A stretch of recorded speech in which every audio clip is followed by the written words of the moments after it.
بسم اللہ الرحمن الرحیم۔ السلام علیکم احباب۔ آج کی اس ویڈیو میں ہم آپ کو فرعون کی لاش کے حوالے سے بتائیں گے کہ فرعون کی لاش کہاں پر ہے، اس کی دریافت کب ہوئی اور اس کا محفوظ رہنا در حقیقت کیا ہے۔ فرعون نے حضرت موسیٰ علیہ السلام اور آپ کی قوم بنی اسرائیل پر بہت مظالم ڈھائے تھے۔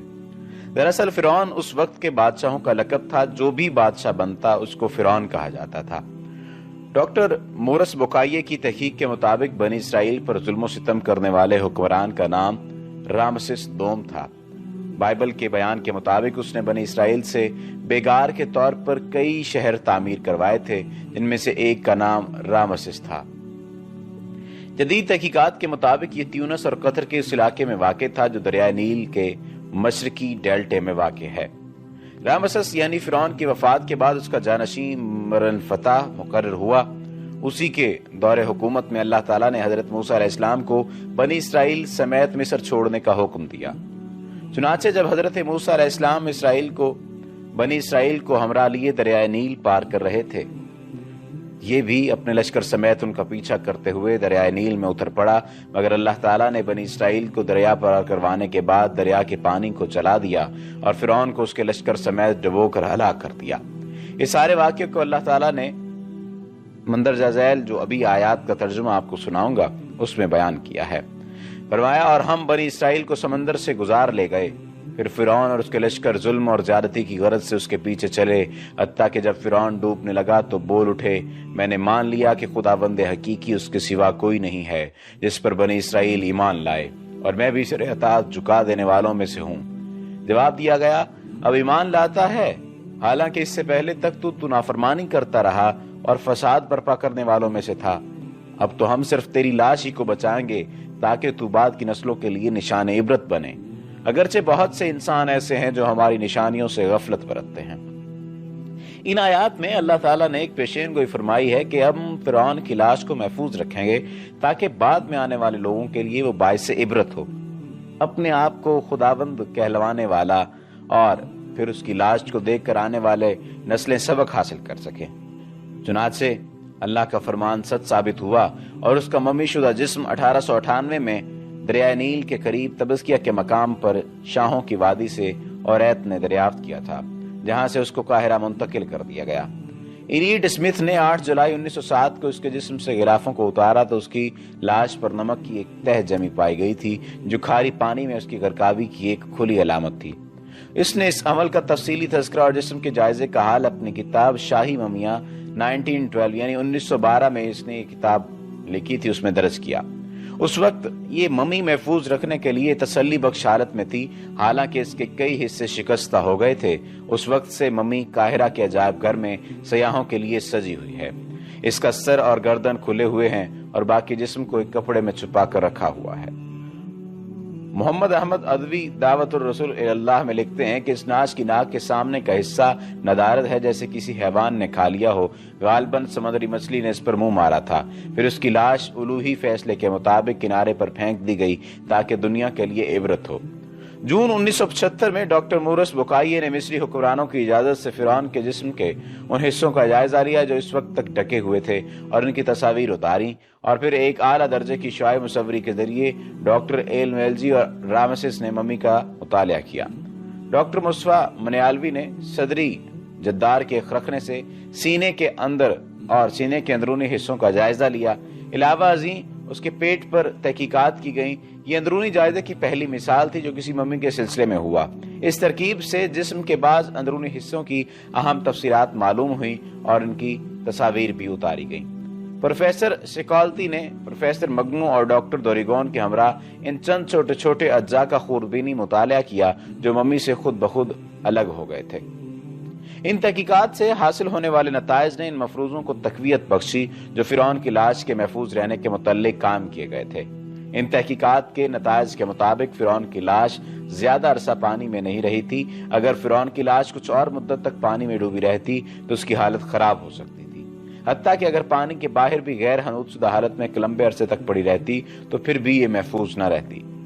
ان معلومات کے حصول کے لیے بھی کوششیں جاری رکھی گئیں کہ اس لاش کی موت کیا پانی میں ڈوبنے سے ہوئی یا کوئی اور وجوہات بھی تھی۔ चुनाचे मजीद तहकीकात के लिए मम्मी को पेरिस ले जाया गया और वहां लीगल आइडेंटिफिकेशन लेबॉर्ट्री के मैनेजर सेसाल्डी और डॉक्टर डेरेगन ने मुशाहिदात के बाद बताया कि इस लाश की फौरी मौत का सबब वो शदीद चोट थी जो उसकी खोपड़ी के सामने वाले हिस्से को पहुंची, क्योंकि उसकी खोपड़ी के महराब वाले हिस्से में काफी खला मौजूद है। और ये तमाम तहकीकात आसमानी किताबों में बयान करदा फिरौन के डूब कर मरने के वाकयात की तस्दीक करती हैं कि जिसमें बताया गया कि फिरौन को दरिया की मौजों ने अपनी लपेट में ले लिया था। जैसा कि इन नताइज से जाहिर है कि अल्लाह ताला ने फिरौन की लाश को महफूज रखने का खास एहतमाम किया था, जिसकी वजह से ये हजारों साल तक जमाने के असरात से महफूज रही और आखिरकार इसको 19वीं सदी में दरियाफ्त किया गया और इंशाअल्लाह ये क़यामत तक आने वाली नस्लों के लिए सामान इबरत रहेगी। मजीद बरा अल्लाह ताला का ये फरमान कि हम फिरौन की लाश को सामान इबरत के लिए महफूज कर लेंगे सिर्फ कुरान मजीद में मौजूद है। इससे पहले किसी दूसरी आसमानी किताब में इसका ऐलान नहीं किया गया था कि हुजूर सल्लल्लाहु अलैहि वसल्लम वहां से मालूमात लेकर इसको कुरान में लिख देते। नौज़ बिल्लाह मिन ज़ालिक, जैसा कि यहूदियों और ईसाइयों का पैगंबर इस्लाम के बारे में झूठा प्रोपेगेंडा है। चुनांचे ये कुरान मजीद के सच्चा और मनजानिबुल्लाह होने का एक और लारैब सबूत है जिसको झुठलाना किसी के बस में नहीं है। फिरौन की लाश के बारे में बहुत सारी तौजीहात पेश की जाती हैं और बहुत सारी बातें की जाती हैं। हम यहाँ ये बात वाज़ेह कर देना चाहते हैं कि कुरान मजीद साइंस की किताब हरगिज़ नहीं, बल्कि ये तो अल्लाह ताला ने अपने आखिरी पैगंबर पर इसलिए नाजिल की ताकि उसके जरिए से वो लोगों का तज़किया कर सके। इस ज़िमन में अल्लाह ताला ने अपनी बहुत सी निशानियों का जिक्र किया है और उनके बयान में महज ज़िमनी तौर पर बाज़ ऐसे तारीखी और इल्मी हक़ाइक़ की तरफ इशारा किया है जो इससे पहले कभी नहीं बयान हुए थे। साइंस के हवाले से जो बातें बरसबील तज़किरा बयान हुई हैं वो ऐसी हैं जिन्हें जदीद साइंसी तहकीक आज दरियाफ्त कर रही है, और ऐसा सिर्फ इसलिए हुआ कि इन हक़ाइक़ को बयान करने वाला इस कारखाना कुदरत का खालिक है। लिहाजा इस तरह के साइंसी हक़ाइक़ के इंकशाफ से इस गलत फहमी में नहीं पड़ना चाहिए कि कुरान महज साइंसी या इस तरह इल्मी इंकशाफात करने के लिए नाजिल हुआ था। कुरान मजीद अल्लाह ताला का कलाम भी है और उसके आखिरी पैगंबर हजरत मोहम्मद मुस्तफ़ा सल्लल्लाहु अलैहि वसल्लम के सच्चा होने का एक जिंदा मौजज़ा भी।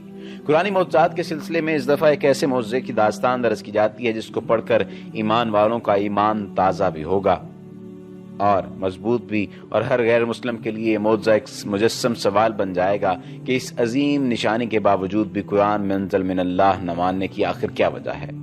मेरी बहन अपने बेटे की सादत से परेशान थी कि उसकी इंटरनेट से दिलचस्पी बढ़ गई है, लेकिन एक दिन उसने खुशी खुशी मुझे बताया अब उसकी परेशानी दूर हो गई है। इस इत्मीनान की वजह बताते हुए वो कहने लगी कि पिछली रात 1 बजे स्टडी रूम से आने वाली आवाज ने हमें नींद से बेदार कर दिया था।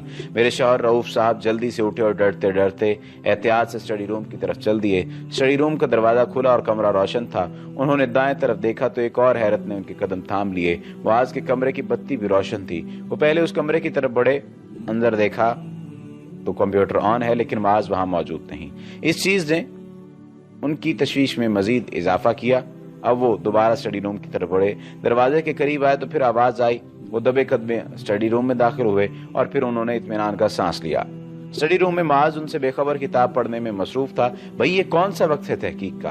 उन्होंने बेजारी से पूछा। अब वो मेरी इंटरनेट पर एक दोस्त से बात हो रही है, उसने मुझसे एक बात पूछी थी जिसके लिए मुझे कुरान मजीद देखना पड़ गया था, इसलिए यहाँ कुरान मजीद और उसकी तफसीर देख रहा हूँ। लेकिन वो आवाज दरअसल मुझसे एक किताब गिर पड़ी थी, इतनी देर में मैं भी वहां पहुंच गई। ये एक वाकया है जो बयान कर रही हैं वो। हम दोनों हैरत से बेटे की तरफ देख रहे थे। दरअसल हम तसव्वुर भी नहीं कर सकते थे कि इंटरनेट पर गुफ्तगू माज को कुरान मजीद पढ़ने पर मजबूर कर देगी। तब हमारा इस हकीकत पर एतमाद और बढ़ गया था कि कोई ईजाद असल में बुरी नहीं होती, इसका इस्तेमाल है जो अच्छा या बुरा बना होता है। कुछ लम्हों के तवक्कुफ के बाद रऊफ साहब ने पूछा, माज बेटा कुरान मजीद में क्या चीज देख रहे हो और किस दोस्त से बात हो रही है? दरअसल एक बड़ी अच्छी साइट है, मैं साइट को देखता रहता हूँ। उसके वो सफ़ात जिसमें गैर मुस्लिमों के सवालों के जवाब दिए जाते हैं बड़े दिलचस्प और ईमान अफरोज होते हैं। इसी सफ़े पर एक गैर मुस्लिम तालिब इल्म राबिन के साथ मेरी गुफ्तगू शुरू हुई है।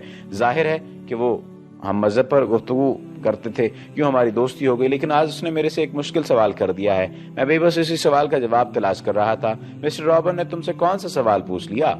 रऊफ साहब की नींद अब खत्म हो चुकी थी और वो बेटे की दिलचस्पियों में दिलचस्पी ले रहे थे। अब वो पूछ रहा था कि सूरह यूनुस की आयत नंबर 92 में अल्लाह ताला ने फरमाया कि वो फिरौन की लाश को महफूज रखेगा और उसे दुनिया के लिए नमूना बनाएगा, मगर ये लाश कहाँ है कुरान के दावे के मुताबिक इसे कब और कहाँ नमूना बना कर रखा गया। और अबू मैंने सूरह यूनुस की वो आयत देख ली है, वाकई इसमें अल्लाह ने ये फरमाया है, मगर मुझे तो इसके बारे में कुछ इल्म नहीं।